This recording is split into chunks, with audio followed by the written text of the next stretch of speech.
Ocean gate की Titan submarine ने अपना सफर कनाडा के सेंट जॉन पोर्ट से शुरू किया। जिस लोकेशन पे इसको ओशन के अंदर डाइव करना था, ये सेंट जॉन से 700 किलोमीटर दूर नॉर्थ अटलांटिक ओशन में वाक़ई है और इसी पॉइंट पर ठंडे पानी के नीचे ओशन की गहराइयों में टाइटैनिक का शिपरेक भी मौजूद है। सैटरडे 17 जून 2023 को ये सफर शुरू किया गया और प्लान के मुताबिक अगले दिन संडे को सुबह 8 बजे टाइटन को पानी में उतारा जाना था। आपको यहाँ बताते चलें कि डाइव से पहले टाइटन में एक मसला नोटिस किया गया था, लेकिन उसके बावजूद भी अपनी जान दांव पर लगाकर इसको ओशन में उतार दिया गया। वो क्या मसला था और आखिर पता होने के बावजूद भी ये खतरा क्यों मोल लिया गया? कराम टूजी के मोअज़्ज़िज़ नाज़रीन, आपको एक बार फिर खुश आमदीद। में टोटल 5 लोग मौजूद थे, जिसमें एक्शन एविएशन के फाउंडर हार्निश हार्डिंग भी मौजूद थे। इन्होंने जेफ बेजोस के साथ स्पेस में भी ट्रेवल किया था। दूसरे नंबर पे स्टॉकटन रश, जो ओशन गेट के सीईओ भी थे। ये अमेरिकन कंपनी ओशन टूरिज्म के लिए सबमर्सिबल्स फराहम करती है। तीसरे नंबर पे 77 साला पॉल हेनरी थे, जिन्होंने पहले भी टाइटैनिक को विजिट किया था। ये शिपरेक के एक्सपर्ट थे और इनको टाइटैनिक के बिखरे हुए पार्ट्स की काफी जानकारी थी। और आखिर में पाकिस्तानी बिजनेस टाइकून शहजादा दाऊद अपने बेटे सुलेमान के साथ इसी सबमरीन का हिस्सा थे।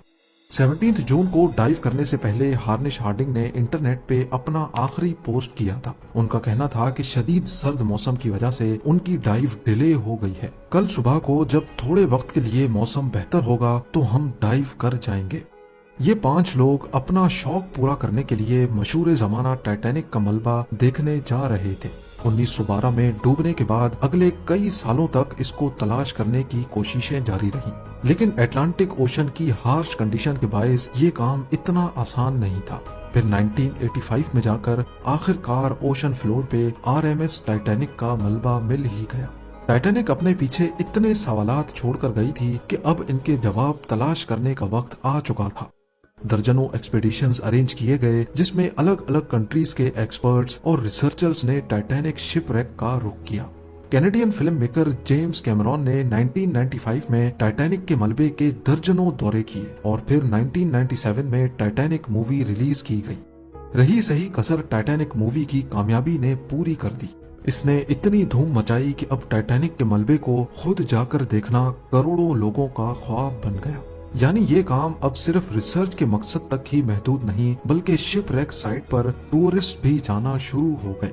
कहा जाता है कि ओशन की गहराई तक जाना स्पेस में जाने से भी ज्यादा मुश्किल है और इसकी सबसे बड़ी वजह है पानी का प्रेशर। टाइटैनिक शिपरेक समंदर की सतह से 4000 मीटर यानी 4 किलोमीटर नीचे है। इस गहराई को इमेजिन करना हो तो आप बुर्ज खलीफा को देखें और समझ लें कि टाइटैनिक का मलबा समंदर में करीब 5 टाइम्स बुर्ज खलीफा की हाइट जितना नीचे है। इस गहराई में पानी का प्रेशर 5800 psi होता है। ये उतना ही प्रेशर होगा कि इंसान के पूरे जिस्म पर नहीं, बल्कि सिर्फ 1 स्क्वायर इंच के हिस्से पर एक पूरा हाथी खड़ा कर दिया जाए। तो अब आप अंदाजा लगा लें कि एक सबमरीन में कितने स्क्वायर इंच होंगे और उस पर कितना ज्यादा प्रेशर पड़ता होगा। खैर, संडे 18 जून 2023 दोपहर को 12 बजे सबमरीन का सफर स्टार्ट हुआ। नॉर्मली टाइटैनिक तक पहुंचने में 2 घंटे लगते हैं, लेकिन 1 घंटे 45 मिनटों के बाद ही मदरशिप पोलर प्रिंस, जो के ऊपर वेट कर रही थी, उनका सबमरीन से राब्ता टूट गया। अगर 2 घंटे टाइटैनिक तक पहुंचने में लगने थे तो सिर्फ 15 मिनट पहले राब्ता टूटने का मतलब है कि सबमरीन टाइटैनिक के काफी करीब पहुंच चुकी होगी। समंदर की इस गहराई में सूरज की रोशनी पहुंचना नामुमकिन है और यहाँ हर वक्त इंतहाई सख्त अंधेरा होता है। इतनी गहराई में वायरलेस सिग्नल का टूटना एक नॉर्मल बात होती है, लिहाजा पहले इस बात को ज्यादा सीरियस नहीं लिया गया। ये पूरा ट्रिप टोटल 7 घंटों का था। 12 बजे से लेकर शाम को 7 बजे इनको वापस लौटना था, लेकिन जब शाम 7 बजे तक भी टाइटन से कोई राब्ता ना हुआ और ना ही वो वापस लौटी, तो अब ऊपर खड़ी मदरशिप में मौजूद क्रू के पसीने छूटना शुरू हो गए। Canadian research vessel polar Prince ने टाइटन की तलाश शुरू कर दी। 9:40 पे उन्होंने यूएस कोस्ट गार्ड से राब्ता करके मदद तलब की। अगले दिन मंडे को यूएस और कैनेडियन शिप्स और प्लेन्स ने पूरे एरिया में एक प्रॉपर सर्च ऑपरेशन शुरू कर दिया। उन्होंने सिर्फ समंदर की सतह पर ही नहीं बल्कि सोनार स्कैनिंग की मदद से पानी के अंदर भी अपनी तलाश जारी रखी। इस एरिया में जो कमर्शियल वेसल्स थी उनको भी ऑर्डर दे दिया गया कि वो अपनी आंखें खुली रखें। अगले 2 दिनों तक ये तलाश जारी रही, लेकिन टाइटन का कोई अता पता ना चल सका। लेकिन फिर एक उम्मीद की किरण नजर आई। वेडनेसडे 21 जून को सुबह 6 बजे सर्च टीम को पानी की गहराइयों में से कुछ आवाजें सुनाई दी। ये आवाजें अंडर वाटर रेडार्स की मदद से सुनी गई थी। फौरन आरओवीज को आवाज की डायरेक्शन में भेजा गया, लेकिन इस बार भी टाइटन की कोई खबर ना मिली। अब टाइटन को हमेशा हमेशा के लिए खो देने का डर बढ़ता जा रहा था, क्योंकि सबमरीन में जितना ऑक्सीजन था वो सिर्फ 96 घंटे या फिर 4 दिनों तक का था, और इस वक्त तक 4 में से 3 दिन गुजर चुके थे। लेकिन यूएस, कनाडा और फ्रांस की सर्च टीम्स ने हिम्मत नहीं हारी। थर्सडे 22 जून को दोपहर 12 बजे आरओवीज को टाइटैनिक के मलबे के पास भेजा गया। वहां पहुंचकर जो देखा गया वो वाकई दिल दहला देने वाला मंजर था। 3:48 पीएम पर आरओवी जो कि टाइटैनिक के मलबे के पास पहुंच चुकी थी, उसने टाइटन की दुम का एक हिस्सा टाइटैनिक से सिर्फ 1600 फीट दूर पड़ा हुआ देखा। जो देखने गई थी टाइटैनिक के मलबे को, अब उसका मलबा ही पूरी दुनिया में हेडलाइंस बन गया। इसका सिर्फ एक ही मतलब है कि सबमरीन पानी का प्रेशर बर्दाश्त ना कर सकी और समंदर की गहराइयों में ही फट गई। इस खबर ने पूरी दुनिया में जैसे हलचल सी मचा दी। ओशन गेट की सेफ्टी पर कई सवाल खड़े किए जाने लगे।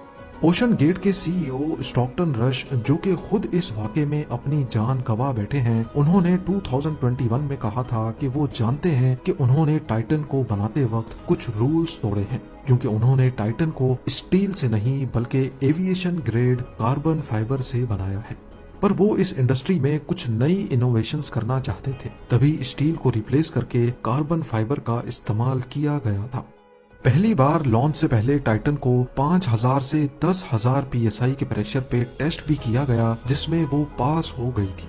पर एक्सपर्ट्स का मानना है कि ओशन के अंदर हजारों किस्म की ताकतें सबमरीन पर पड़ती हैं, जिसमें ना सिर्फ प्रेशर बल्कि पानी का बहाव भी होता है, जो कि लहरों की वजह से पैदा होता है। इसके अलावा अंधेरे की वजह से ये भी हो सकता है कि कोई भारी पत्थर या फिर समंदरी मखलूक सबमरीन से टकराई हो।